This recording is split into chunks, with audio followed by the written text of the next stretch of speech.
C'est à la fin de cette cérémonie que le Premier ministre, devant nos caméras, a fait connaître sa position, et donc celle du gouvernement, sur le conflit qui paralyse actuellement un grand nombre d'universités, propos qu'il faut écouter, je crois, avec attention. Jacques Chirac, vous vous en rendrez compte, se montre très ferme, mais toutefois ne ferme pas la porte à une nouvelle discussion, une concertation sur certains points de l'arrêté réformant le second cycle des études supérieures et qui a mis le feu aux poudres dans les milieux universitaires.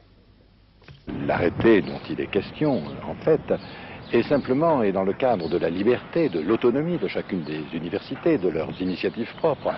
destiné à permettre de mieux adapter cet enseignement aux réalités de la vie et donc de donner plus de chances aux étudiants d'avoir et d'acquérir des connaissances qui leur permettront de déboucher réellement sur une vie active et sur une vie professionnelle et donc de trouver ce qu'il convient d'appeler aujourd'hui un emploi. Voilà le fond du problème. Alors je crois que la raison devrait tout de même triompher, que l'intérêt des jeunes, qui est le seul motif de notre action, finira bien par être très généralement compris de tous. Alors comment expliquez-vous que les jeunes qui ont peur du chômage n'en veulent pas et que les présidents d'université eux-mêmes sont réticents vis-à-vis de cette réforme? Écoutez, je vais vous dire, d'une part, en ce qui concerne les jeunes, je crains fort qu'on leur ait mal expliqué de quoi il s'agissait, et que les organisations qui sont toutes, vous l'observerez, je dirais, attachées à un parti politique, au Parti communiste pour tout dire, ou en tous les cas proches de ce parti qui mène la contestation dans cette affaire, ont développé une argumentation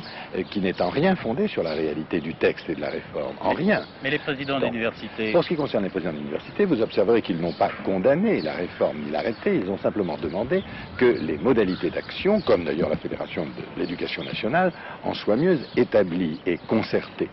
Je passe sur le fait qu'il y a 4 ans que la concertation a lieu sur ce texte, mais j'ai donné au secrétaire d'État des instructions pour naturellement ne pas remettre en cause l'arrêté, ceci étant, je vous le dis tout de suite, tout à fait exclu.